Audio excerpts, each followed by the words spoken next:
Rev up your engines!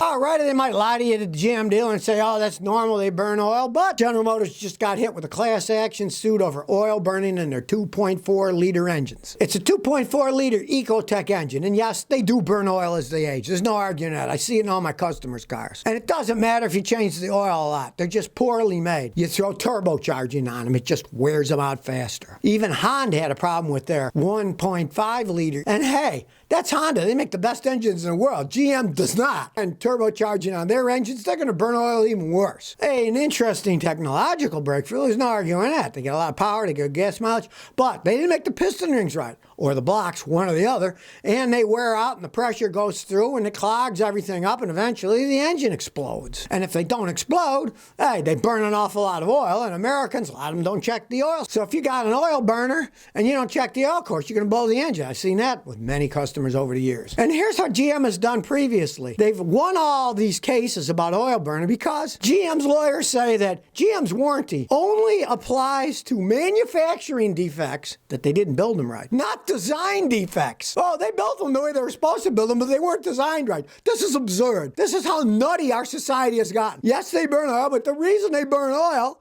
is because they weren't designed right. And the warranty doesn't have anything to do with design, only with the manufacturer. We built them the way they were designed.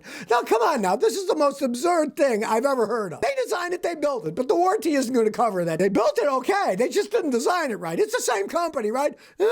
Let's hope they don't win this one. If they do, I've given up on the legal system of trying to get even, where they're just going to find a technicality. It's the same company that manufactures and designs it. If they screw up, does it really matter which one? But technically, the lawyers say, oh no, you don't have to pay it because it was built okay. It was just designed wrong.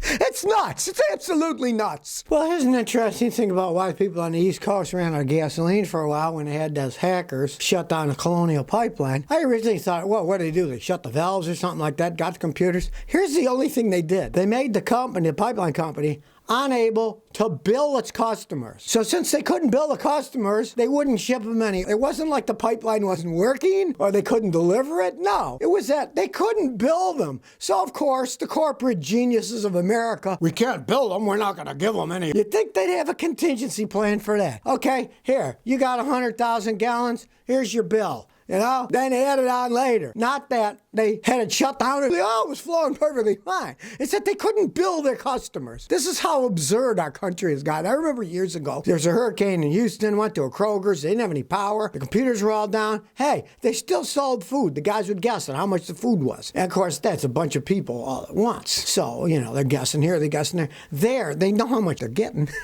And they know they only have a certain amount of customers that are buying them. It's not like there's hundreds of thousands. You buying at the pump. These are companies that are buying large volumes, right? You'd think they could have figured that out themselves, but no, you know, that's too much for the corporate morons of America. So they just stopped giving to people because they couldn't bill them anymore. So they didn't get the money back from Bitcoin. The government went through and found out who got it and took the money back that they paid the ransom for. But really, if the only thing they stopped was the ability for them to bill, boy, that shows you the infrastructure is rotten to the core, that the supply chain stops because, oh, well, we couldn't bill them, so we're not going to give them anything. Hey, something's wrong here. Born to drive, says Scotty. My 2018 Subaru Outback needed a new CVT transmission at 39,000 miles. Is it a common Subaru problem? Well, it's not as common as it used to be. They used to go out a lot more, but still, you can see they go out. You know, you don't see Honda and Toyota CVT transmissions going out at 39,000 miles. But yes, it does happen with Subaru. It's always been the Subaru weak link are their automatic transmissions, and now they're putting CVTs, which are basically a type of automatic transmission. You don't shift them. They don't even have gears. They have drums, but they're still somewhat weak, which is the reason I would not buy a Subaru. Blake Richardson said, I got an '08 Chevy Trailblazer with a rusted frame and broke CV axle. Should I patch the rust and fix the axle or just junk it? Depends how rusted the frame is. Let's say you live in Michigan where they salt the roads all the time and that frame is really cracked. I mean, it's really cracking all over the place. Probably time to get rid of it. Get a hammer. Start hitting it all down. If it crunches in the whole way to frame shot, you might just fix the CV axle and just sell it to somebody who wants a junk truck to take out hunting in the woods, and he doesn't care that if one day the frame cracks in half, he's only riding out in the woods and he'll just junk it on his farm, you know. It depends on how bad the frame is. If it's rotted the whole way through, don't even bother fixing it. Guys are always looking for stuff like that to use for hunting vehicles, or farmers want them for putting out in the field, so you never know. DH says, could you explain blow-by? My Nissan Navara V6 diesel needs rear main seal replaced. The mechanic said engine is blow-by and crankcase pressure might need rebuild. Well, the thing is, piston rings are supposed to seal your engine. So the pressure going up and down when you crunch the gasoline and air mixture and then it fires and goes down, stays in the upper combustion chamber and then goes out your exhaust. If your piston rings and engine is worn inside, then all that pressure blows by the rings and goes into the crankcase. And let's say your mechanic's right. He might put a new seal on that engine and then it blows out because there's too much pressure in it. Now, make sure that your venting system for the crank venting system is working, because if that's not working, it can have a problem, blow the seals out. But normally, if that system works good, you might smoke and burn a little bit of oil, but it won't blow the seals because the crankcase venting system will take that extra pressure and then push it back into the intake and then burn it in the engine instead of blowing the seals out. So you could have a problem with your crankcase venting system. Have them check that too. Prodigy says, Scotty, I want to ask, why does my AC compressor make a grinding noise when the AC is off and on? Since it's doing it's both on and off, that means that your bearing in the compressor and the clutch is just shot. Because if it only makes it when the compressor is on, that means that the compressor itself is wearing out. Because if you turn it off and it stops, then it's only spinning the belt on the bearing on the clutch assembly. But if it makes it when it's both on and off, that means that that main bearing is just shot because it's spinning all the time. And don't try to fix by replacing just the bearing, believe me. Replace the entire compressor and clutch assembly as a unit. When one goes bad, the next is soon to follow. I've had a lot of foolish people over the years say, oh, I just put a clutch bearing on it because it was bad. And then a month later, the whole thing broke. No, replace the whole thing if you want to fix it correctly. The compressor with the clutch assembly and bearing, all new. The rebuilt ones stink too. I got a video on that. Why rebuild AC compressors stink. Watch it, and then you'll never buy one after watching that video. Fugazi said, what are your thoughts on new Jeeps with a 3.6 Pentastar V6 and an 8-speed auto? Well, I don't like the stuff that Jeep makes since Fiat took over, and now it's Stellantis that runs them. But the 8-speed automatics, most of the ones I've seen, those are the Austrian automatic transmissions, the ZF. And if it's a ZF 8-speed auto, those are great transmissions. I know they're buying a lot of them from the Austrians. Those are great transmissions. But the Pentastar engine, they've had a lot of problems over the years. I do not like Jeep's quality control,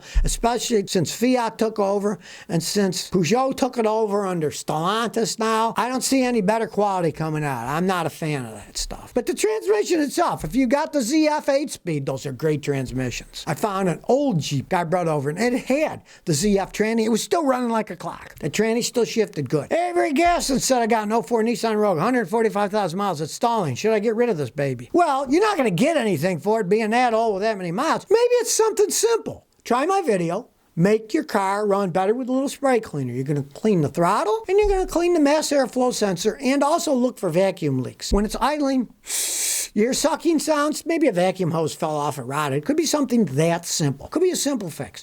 Why get rid of it for something dumb like that? But if it's none of that stuff, yeah, get rid of it, because it's nearing the end of its lifespan. But you're not going to get much for it. And what the heck, if you can fix it with spray cleaner or a $4 piece of rubber hose that fell off, try that first. Tim P says, does the charcoal in a charcoal canister ever need replacing? Hey, great question. Well, yeah, they will go bad and they'll be filled up with hydrocarbons. They don't work anymore. But most of them are cheap plastic pieces of crap, and you can't take it apart and put new charcoal. You got to buy the whole thing. And since the dealers charge so much, some of those things are like $400 or $500. It's kind of a stinker. It should be that you could take them apart and then replace the charcoal and put them together. But they're plastic units and they're all, glued together. You can't really do that. I suppose if you really wanted to get a heat gun and cut them apart, put some new, you could try if you really wanted to, but they're not made to have the charcoal replaced. It'd be a real pain in the butt. Jolly, what are your thoughts on an '01 Silverado? Okay, I'm not a fan of GM cars, but a 2001 Silverado Silverado could still be a great truck. Because back then they were still making pretty good vehicles. They weren't making all the crap that they put on them in Mexico. They were making them in the United States. I had a customer buy one 6 months ago for like $2,500. Sure, it had 140,000 miles, but it ran like a clock. He loved it. It's a secondary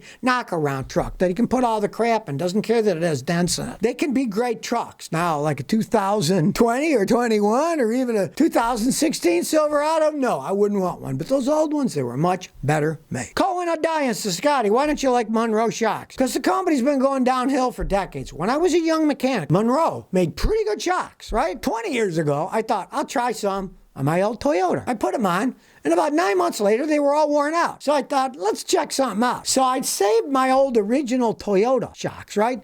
And I cut them in half. And the pistons that absorb all the shocking inside were like this big in diameter, right? So then I got the Monroe shocks, and I cut them in half. Their pistons were this big. They were like 1/3 the diameter. So of course they're not going to work as well. The more surface area, the better it's going to damp shocks, right? They just make stuff too cheap. And a lot of the stuff's made overseas now too. It's not made here in the United States. That's why I don't like them. It's a big corporation that made stuff cheaper and cheaper and cheaper as time goes on, and I don't like supporting that kind of crap.